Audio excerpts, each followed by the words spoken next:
Estamos con nuestro material, llegando a ser un verdadero cristiano. Estamos en la unidad 2. Como tema es el problema universal, que es el pecado, ¿verdad? Y antes de ir con la introducción, vamos a orar. Oramos. Padre Celestial, te damos gracias por esta linda mañana. Te pedimos, Señor, que nos bendigas, que nos ayudes a comprender tu palabra, Señor.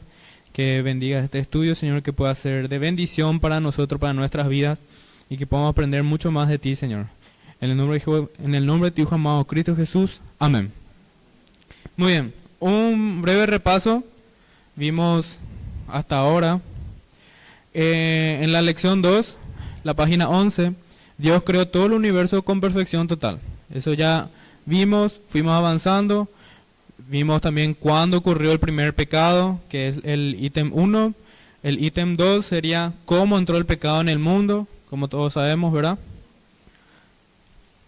En la página 14, que es la unidad que estamos desarrollando más, ¿verdad? Que dice qué es el pecado. En esta unidad empezamos a desglosar poco a poco todo lo que son los pecados en sí, todas las acciones, situaciones, pensamientos, los sentimientos, las emociones que pueden llegar a ser pecado. En general, estamos detallando lo que puede ser pecado. Tenemos el ítem 1 que dice el hecho de no alcanzar la meta es pecado. El ítem 2 que habla acerca de la transgresión o quebrantamiento de la ley de Dios es pecado. El ítem 3, toda injusticia es pecado. El ítem 4, el engaño es pecado. El ítem 5, la rebelión contra Dios es pecado. Pueden avisarme hermano si es que voy muy temprano, si es que voy muy rápido.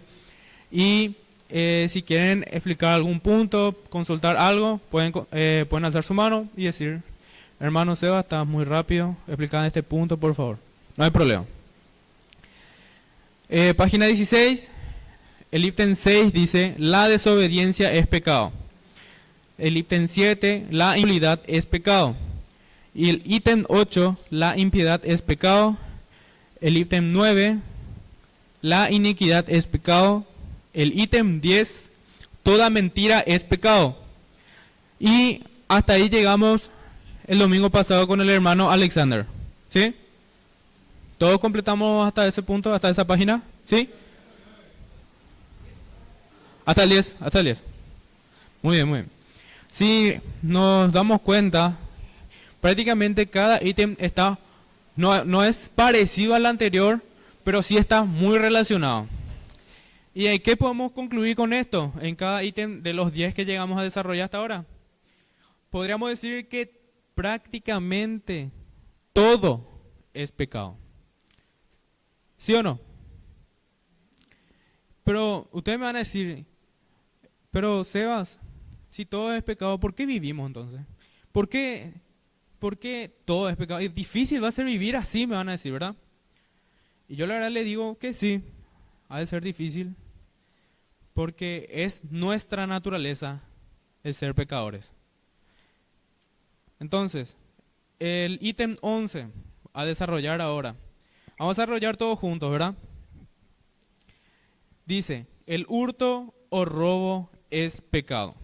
Vamos a leer, dice, entre los 10 mandamientos en Éxodo 20, versículo 15, Dios manda, no hurtarás.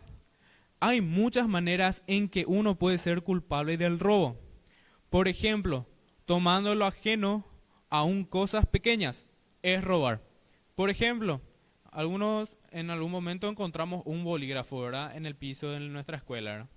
Puede haber sido del compañero que fue distraído, echó y se olvidó de recoger.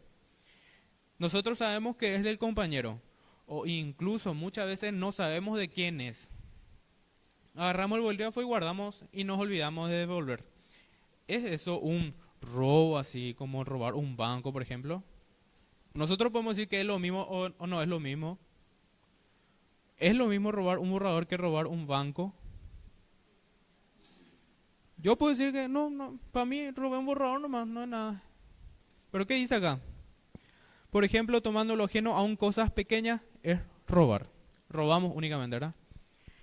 La acción final es robaste. El hecho de no devolver lo prestado es robar. Famoso, KP prestaban por 2.000, KP prestaban 5.000.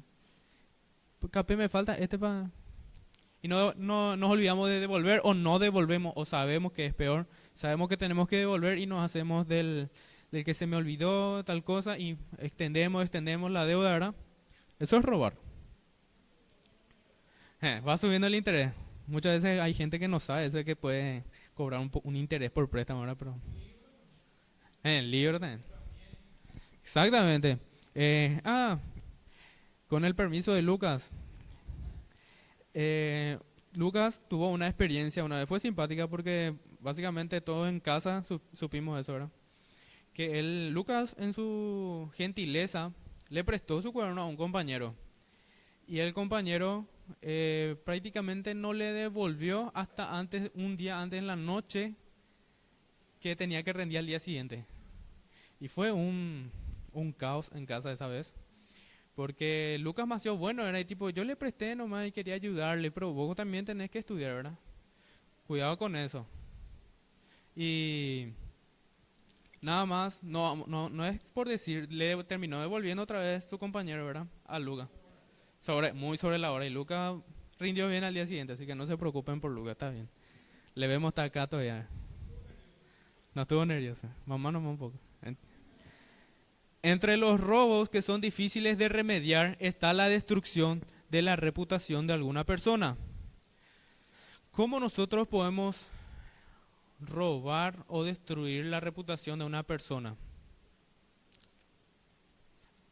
En este punto, en esta oración, yo no pude congeniar mucho con el predicador, pero pensé,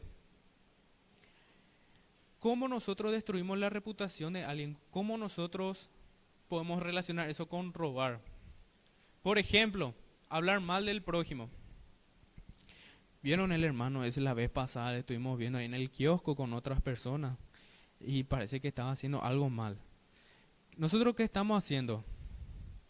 Aparte de mentir, dar falso testimonio con el hermano, ¿cómo nosotros estamos robando? Nosotros estamos robando lo que podría decirse la integridad de esa persona, de ese hermano incluso, ¿verdad? Capaz el hermano solamente llegó justito recién y se encontró nomás con sus amigos del barrio. Y él iba a comprar nomás coquito para la merienda. Pero él se quedó nomás a hablar con sus amigos que estaban con otras intenciones, ¿verdad? Pero entablando nomás, pero justo nosotros le vimos y decimos eso, ¿verdad? En sí lo que estamos haciendo es manchar esa integridad del hermano. También dice, seguimos leyendo, el apóstol Pablo declaró tajantemente en Efesios 4:28, el que hurtaba, no hurte más, sino trabaje haciendo con sus manos lo que es bueno, para que tenga que compartir con el que padece necesidad. Muchos ladrones escapan de la vista de los hombres, pero Dios los ve y no se pueden escapar del juicio de Dios. A mí este versículo me gustó mucho porque no solamente habla de no hurtar. Tenemos que tratar de ver siempre en cada ítem lo contrario o otra forma de ver lo que se nos quiere enseñar. Por ejemplo, el ítem de que estamos tratando ahora es de hurtar. Pero si vemos el otro lado de la moneda, ¿cuál sería lo contrario a hurtar? Devolver, dar, regalar, ¿verdad? Y acá dice en Efesios 4:28, más si no trabaje, o sea, trabaja, ¿verdad? Ella pomba, ¿verdad? Haciendo con sus manos lo que es bueno, para que tenga que compartir con el que padece necesidad. ¿Para qué trabajamos? ¿Para qué nosotros tenemos ese dinero? ¿Para qué nosotros gastamos tiempo, sacrificio? Para la gente que va en colectivo hasta su trabajo incluso. Ha de ser agotador, ¿verdad? Trabajar mucho para que a fin de mes recién tengas una paga que muchas veces incluso no satisface las necesidades básicas del hogar. Y tener lo justo únicamente, ¿verdad? ¿Les parece justo otra vez que alguien que no quiera hacer eso, que no quiera trabajar, hurte y se lleve todo tu sacrificio en un segundo? No es justo, ¿verdad? Pero acá dice, muchos ladrones escapan de la vista de los hombres, pero Dios los ve y no se puede escapar del juicio de Dios. El juicio de Dios, nadie se va a salvar.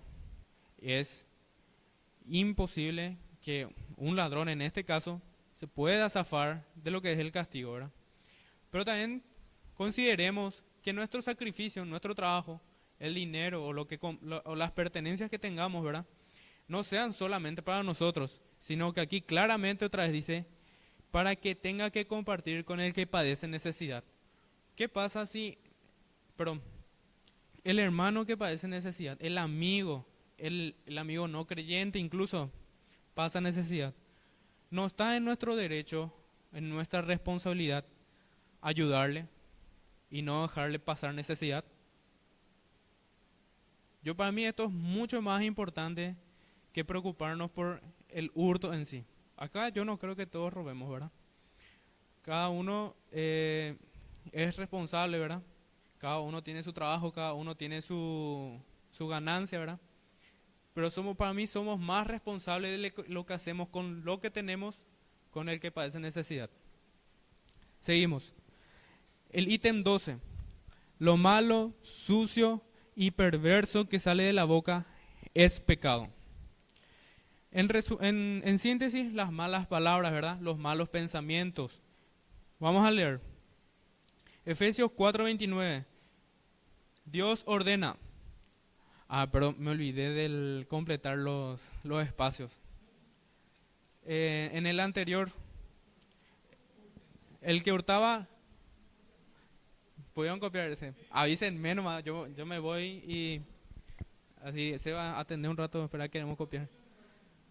Genial, genial. Gracias, Francisco. Bueno, en Efesios 4:29. Pueden abrir sus Biblias en Efesios 4:29 mientras van completando también.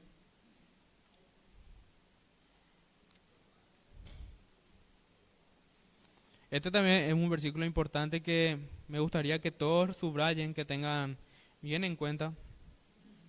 Voy a leer. Ninguna palabra corrompida salga de vuestra boca, sino la que sea buena para la necesaria edificación, a fin de dar gracia a los oyentes. ¿Qué quiere decir este versículo en general? ¿Cuántos puntos de vista podemos sacar de este versículo? Ninguna palabra corrompida. ¿Qué puede ser una palabra corrompida? No quiero ejemplos directos, ¿verdad? Pero, ¿qué más puede ser una palabra corrompida? Que no sea una mala palabra, una palabra, una sandez, ¿verdad? Falso testimonio. Otro. Excelente ese aporte.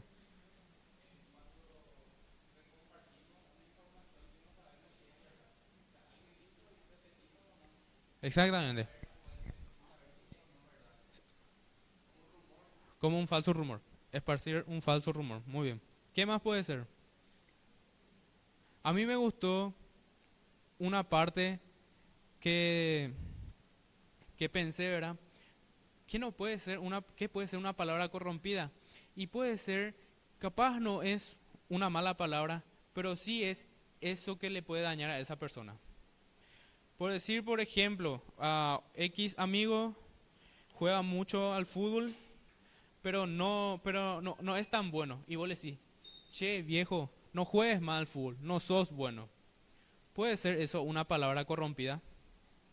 ¿Por qué les pongo ese ejemplo? Porque más adelante otra vez dice en el versículo, sino la que sea buena para la necesaria edificación. ¿Y qué quiere decir edificación? Edificación puede decir, amigo, amiga, haces muy bien esto, te felicito. Amigo, amiga, estoy orgulloso de lo que haces. Una palabra que aliente, que motive. No está, che, Alfredo, demasiado bien cantás. Vos qué suerte que sos el líder de alabanza. Palabra de edificación. Hermano, qué lindo tu mensaje, me gustó mucho, me sirvió. Francisco, qué suerte que estás en la computadora, ayudas mucho en la parte del PowerPoint y el PPT. Exactamente.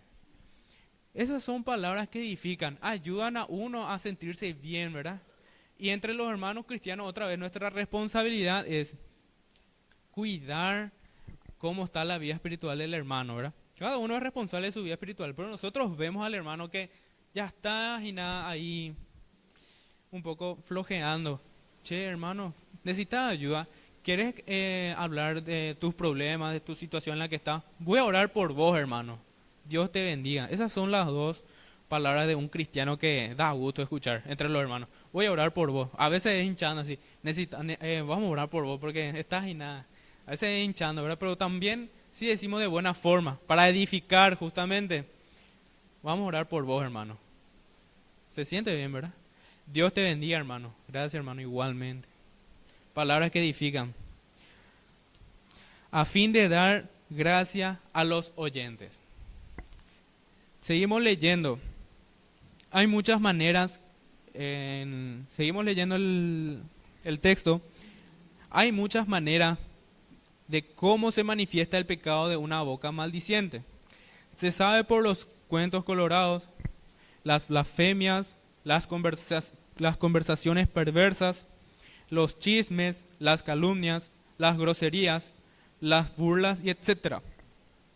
El Señor Jesucristo en Lucas 6:45, si pueden abrir en sus Biblias también, declaró: el hombre bueno del buen tesoro de su corazón saca lo bueno, y el hombre malo del mal tesoro de su corazón saca lo malo, porque la abundancia del corazón habla la boca.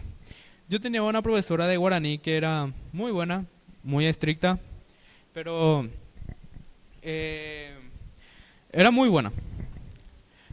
Todo el tiempo lo que decía, cuando escuchaba al compañerito que decía grosería y la compañerita venía: profe, mira lo que dijo ahí Johnny.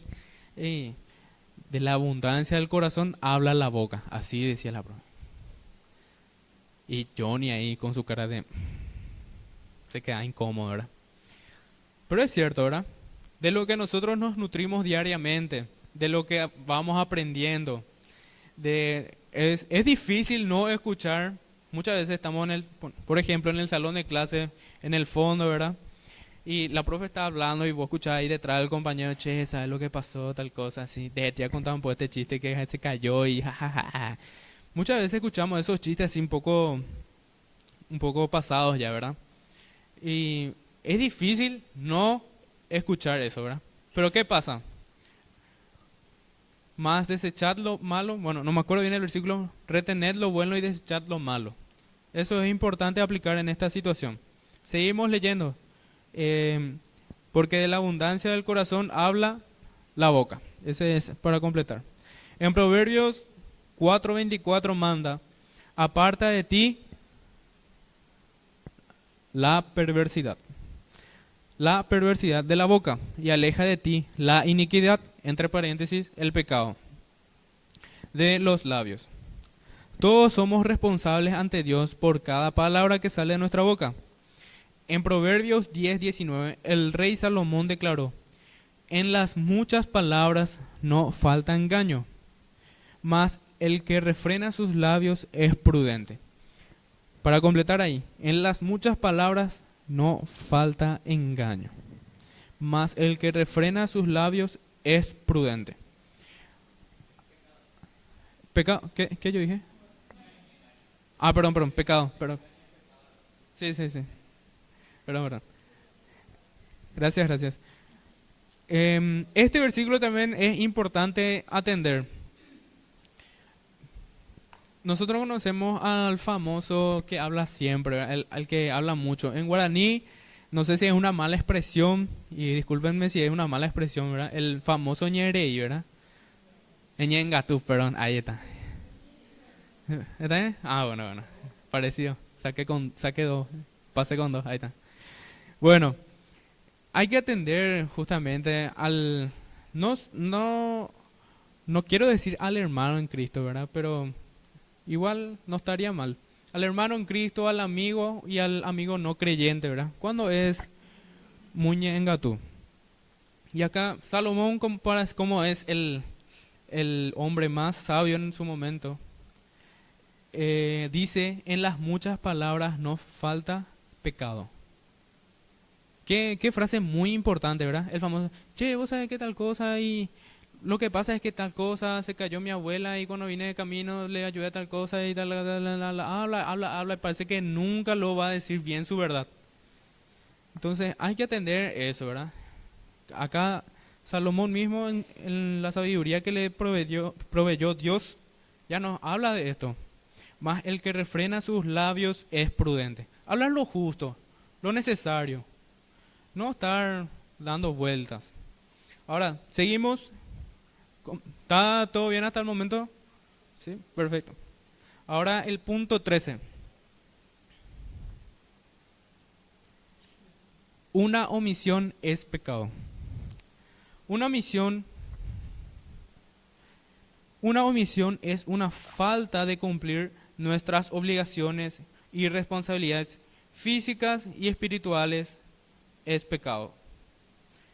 Responsabilidades físicas y espirituales. Físicas, entiendo que se refiere a lo cotidiano de lo que es en la tierra, ¿verdad? Nuestra vida diaria. Y espiritual, lo que es con Dios. ¿Cuáles podrían ser obligaciones en la tierra? ¿Cuáles son nuestras obligaciones diarias? Cualquiera puede responder.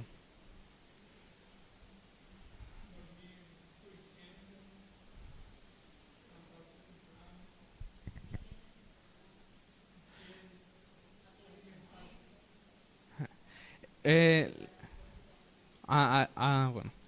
Yo me refería o sea, pensé a responsabilidad física, o sea, al plano de cómo trabajar, ser responsable, cuidar a mis hijos, hablar bien, ser buena persona en sí.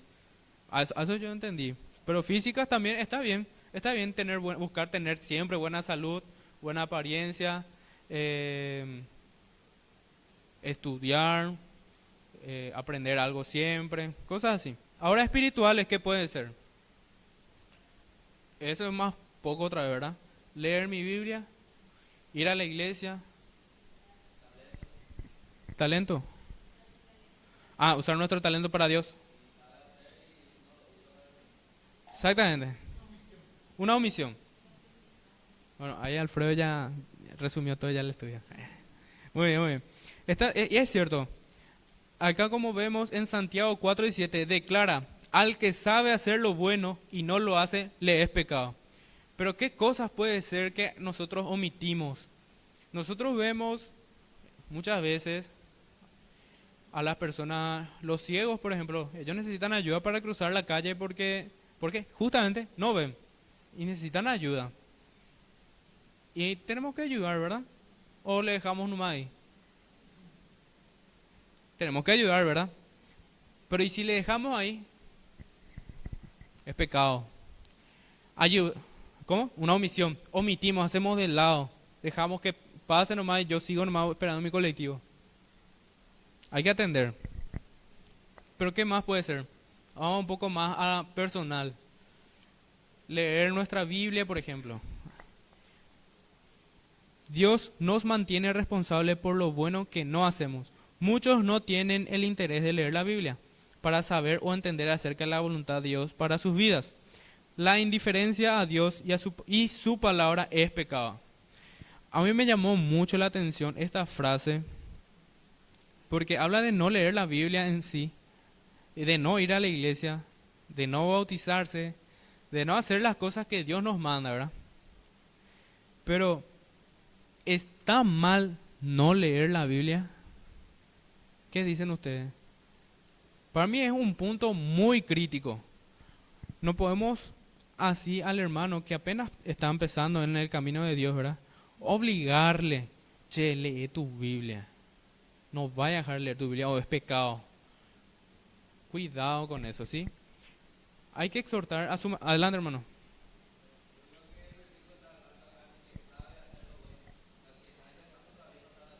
Exactamente.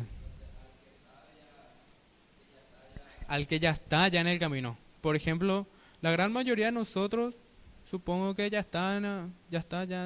tiene ya antigüedad, ¿verdad? Ya sabe ya el camino. Nuestra responsabilidad es mayor mientras más sabemos de Dios. Eso tenemos que tener en cuenta siempre. Y cuidado de no hacer, porque es pecado. Y es importante para nosotros siempre ir aprendiendo acerca de Dios, leer su palabra. Pero cuidado con el que es nuevo, ¿verdad? Cuidado con excedernos, ¿verdad? Con ser fariseos y ponerle así cargas, ¿verdad? Ponerle así leyes así para intentar ayudarle, ¿verdad? Porque normalmente hay que dar su espacio, su tiempo. Pero sí, ayudarle a leer la Biblia. No está mal si se nos pasó un día leer la Biblia, ¿verdad? Pero sí está mal decir, no, mañana no me voy a leer. Ese sí, cuidado con eso también. En síntesis, una omisión es pecado.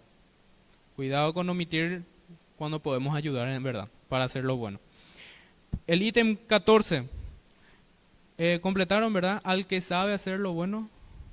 Sí, correcto. En Mateo 6, el hecho de no perdonar es pecado. Acá ya un poquito, un nivel muy alto ya. En Mateo 6, 12 al 15, Jesucristo instruye a sus seguidores.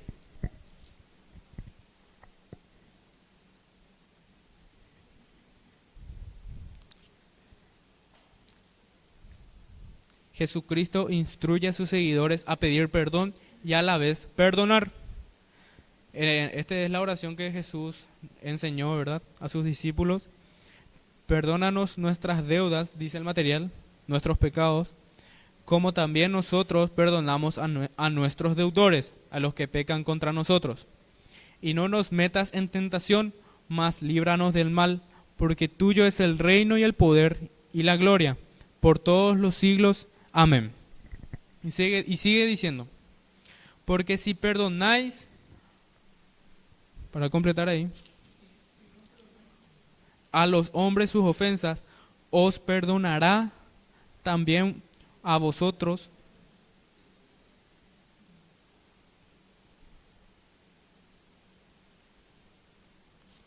Avise nomás.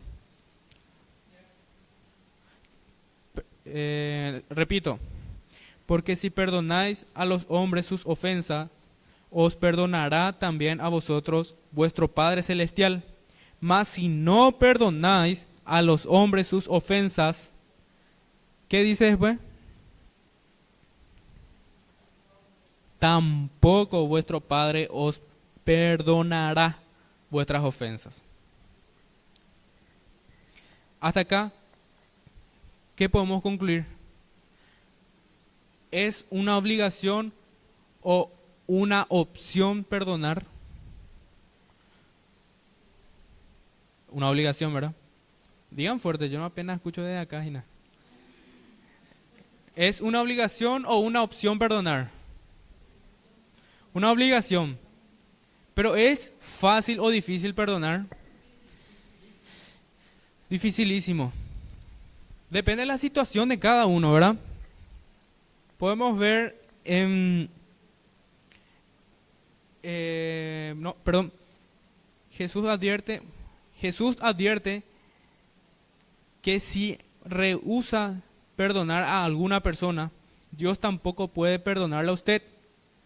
Hebreos 12:15 nos avisa de los resultados perjudiciales de no perdonar, porque la amargura crecerá en el corazón a tal grado que le destruirá y también afectará a otros. ¿Pueden abrir sus Biblias en Hebreos 12?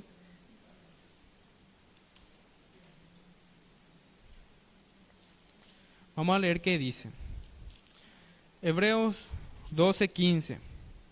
Dice, mirad bien, no sea que alguno deje de alcanzar la gracia de Dios, que brotando alguna raíz de amargura os estorbe, y por ella muchos sean contaminados. ¿Qué nos quiere enseñar esto? ¿Qué nos quiere explicar este versículo? Si nosotros decidimos no perdonar al que nos dañó, al que nos ofendió, y guardamos ese rencor, ¿qué dice? No sea que alguno deje alcanzar la gracia de Dios, que brotando alguna raíz de amargura os estorbe. ¿Qué pasa con la persona que es rencorosa? ¿En qué piensa? ¿Qué quiere hacer la persona que tiene rencor en su corazón?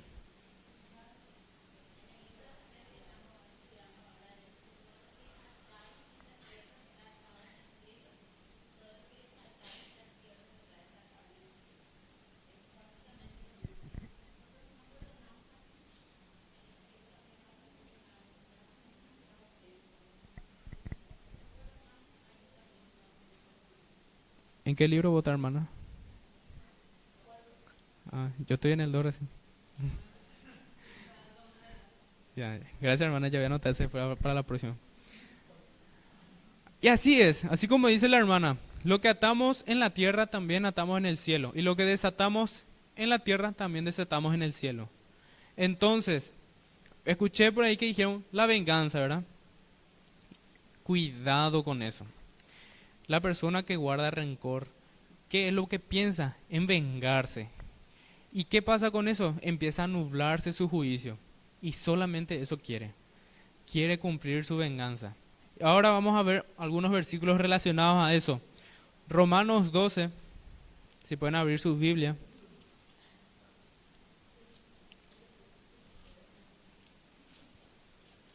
Romanos 12, desde el versículo 17 al 19 dice: no paguéis a nadie mal por mal, procurad lo bueno delante de todos los hombres.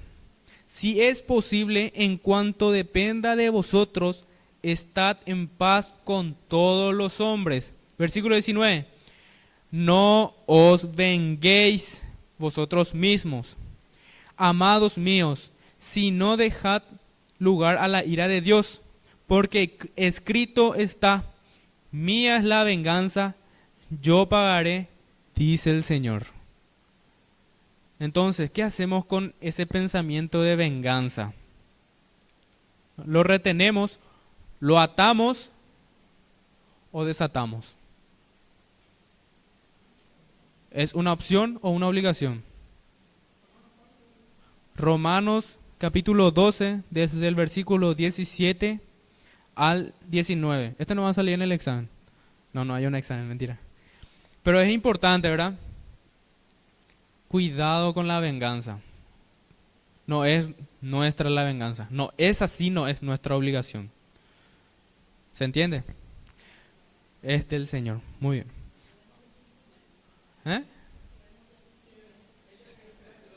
Ah, muy bien, muy bien. No, acá todos tenemos que participar. Este grupo participa mucho. Acá este grupo es lo que solamente la tía Gloria es la que habla y el hermano Alfredo. Ah, no. Vamos a seguir leyendo más entonces. Primera de Tesalonicenses. Vamos, parece que estoy fallando acá, Gina. Primera de Tesalonicenses, capítulo 5, versículo 15. Si ya encontraron, pueden leer. O yo nomás leo. Bueno, yo voy a leer. Mirad, Primera de Tesalonicenses, capítulo 5, versículo 15. Mirad que ninguno pague a otro mal por mal. Antes seguid siempre lo bueno unos para con otros y para con todos. Ahora en Proverbios 25, otra lectura más.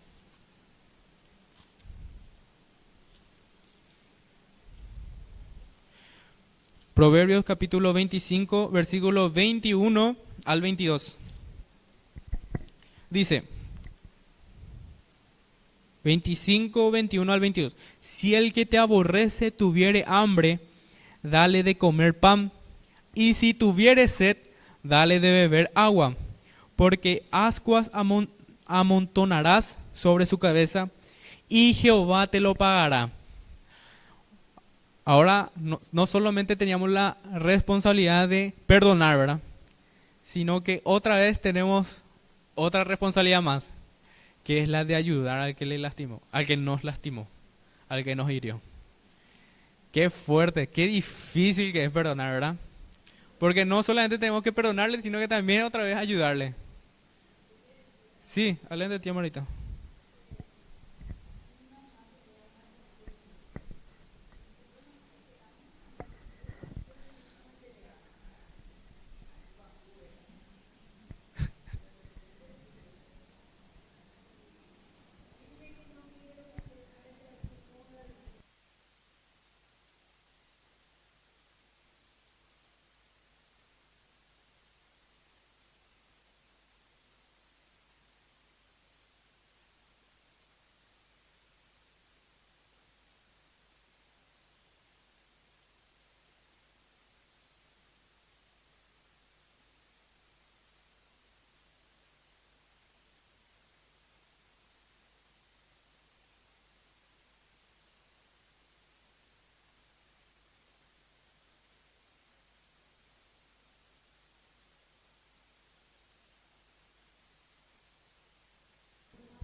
Es posible.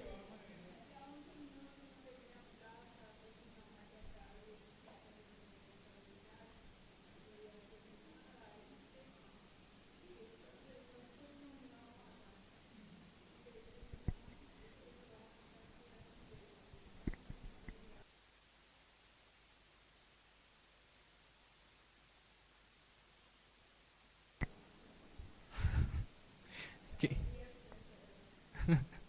qué importante, ¿verdad? Tipo, saber reconocer, ¿verdad? Lo que tenemos. Mm, exactamente. Mm, señora sabia.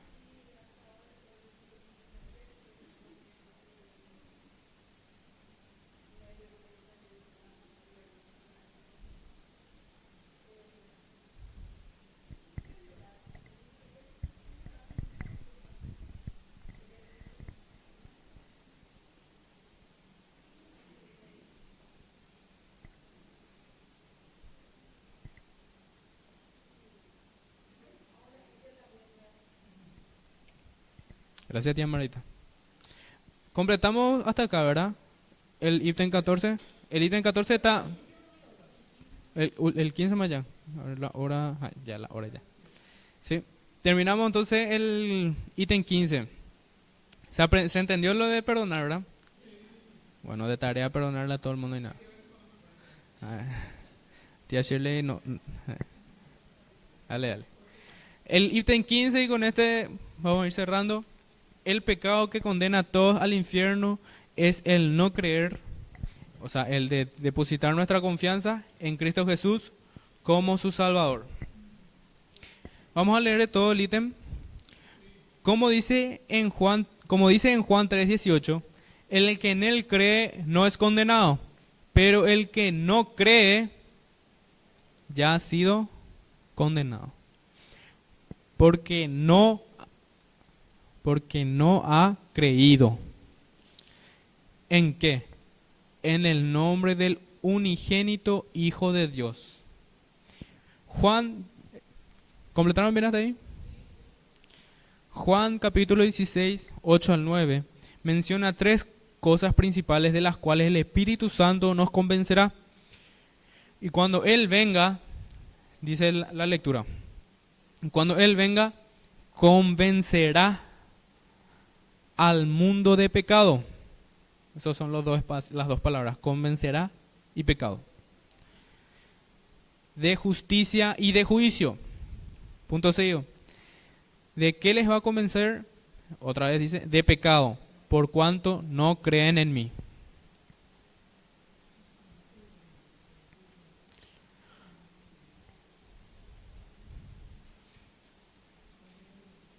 ¿Pudieron completar? Seguimos entonces. Note que no dice convencerá al mundo de pecados. Una persona realmente no es convencida de la gravedad de sus pecados si solo hablamos acerca de las mentiras, los engaños, las injusticias o el adulterio, entre otros. Entendemos obviamente que Dios condena todos estos pecados. Sin embargo, la convicción que la Biblia menciona aquí es el pecado de no creer en Jesucristo. Dios usa este problema de la incredulidad para confrontar a todos. Esta parte me gustaría que atiendan, ¿verdad? Voy a leer otra vez. Dios usa este problema de la incredulidad para confrontar a todos. No tenemos ninguna razón para que esperemos algo de Dios si vivimos en rechazo a Jesucristo. ¿Qué quiere decir esto? ¿Qué quiere decir todos estos dos párrafos, o sea, estas dos frases que leímos? Si vivimos en rechazo a Jesucristo, pero nosotros decimos que somos creyentes, ¿estamos pecando? ¿Me explico? Nosotros somos cristianos, elegimos creer en Jesucristo, ¿verdad? Pero vivimos a nuestra manera al final. ¿Estamos pecando? Pero yo ya creo en Jesucristo. Pero lo que haces está mal. No es como Dios te manda, no es como Dios quiere. Entonces, nos cuestionamos. Me hice estas preguntas yo en su momento, ¿verdad? Para el estudio. Y me gustaría que todos respondan. ¿Creemos en Jesús? Sí. ¿Qué creemos? Que Jesucristo es nuestro Salvador. Muy bien. ¿Por qué creemos? Porque la Biblia enseña. ¿Para qué? Para ser salvos. Exactamente. Yo creo en el Señor Jesucristo. Yo creo en Él, que Él vino y murió por mí en la cruz. ¿Por qué? Porque yo quiero ser salvo. Yo quiero servirle al Señor Jesucristo. Esa debió haber sido nuestra meta, nuestro objetivo el día que conocimos al Señor Jesucristo. Porque nosotros, si llegamos a estar conscientes, ¿verdad? Al momento de que recibimos la palabra, ¿qué es lo primero que nosotros entendemos cuando recibimos la palabra del Señor? Que somos conscientes de ¿qué? De pecado, ¿verdad? Y una vez que somos conscientes de pecado, que entendemos que si morimos hoy, el día de mañana, si morimos, ¿a dónde vamos a irnos? Al infierno, ¿verdad? Porque yo estoy convencido de que soy pecador. Y si muero hoy, no me voy al cielo. Entonces, yo quiero ser salvo, quiero creer en el Señor Jesucristo. Muy bien. Y entonces, esa es tu meta. Crees en el Señor Jesucristo para ser salvo. Y ahora de aquí en adelante, es tu responsabilidad y obligación andar en los caminos del Señor Jesucristo que nos enseñó. Seguimos leyendo entonces. Francamente, todos nosotros nos hemos rebelado contra Dios. Necesitamos reconocer que somos culpables por el rechazo de la autoridad de Jesucristo sobre nuestra vida. Dice en Hechos 5:29 al 33, creo que ese también está en la lectura, ¿verdad? El apóstol Pedro proclamaba en su mensaje a Israel: mataron al Señor Jesucristo, pero Dios le levantó de la muerte. ¿Puedes mostrar, Francisco? Ahí está la lectura también de este pasaje. Vamos a leer un ratito, desde acá nomás. Respondiendo Pedro y los apóstoles, dijeron: es necesario obedecer a Dios antes que a los hombres. El Dios de nuestros padres levantó a Jesús, a quien vosotros matasteis colgándole en un madero. Qué fuertes declaraciones de Pedro, ¿verdad? Ustedes le mataron, ustedes le crucificaron. Sigue diciendo: a este Dios ha exaltado con su diestra por príncipe y salvador, para dar a Israel arrepentimiento y perdón de pecados. Y nosotros somos testigos suyos de estas cosas, y también el Espíritu Santo, el cual ha dado Dios a los que le obedecen. Ellos, oyendo esto, se enfurecían y querían matarlo. Qué difícil es escuchar la verdad, ¿verdad? No da gusto escuchar al que tiene razón. Porque yo creo, en ese momento, creo que estaban los principales, así los fariseos, ¿verdad? Los saduceos, todos estaban ahí en ese momento cuando el apóstol Pedro empezó a confrontarles, ¿verdad? No sé si me equivoco, en algún estudio de FLET ya se mencionó. ¿Sí? ¿Está bien? Entonces, el apóstol Pedro no tuvo miedo de confrontarle a esa gente, a esas personas que sabían de la ley, que conocían todo, que ellos otra vez estipulaban todo lo que se debía de hacer para ser salvo. Él les confrontó y le dijo: ustedes le mataron al Señor Jesucristo. Y Él era el único que hablaba de verdad. Él era el único que hablaba de amor, de misericordia, compasión, ayudar al prójimo. Y ustedes le mataron. Nada no hizo Él. Injustamente fue crucificado. Entonces, terminamos. Leemos Hechos capítulo 16.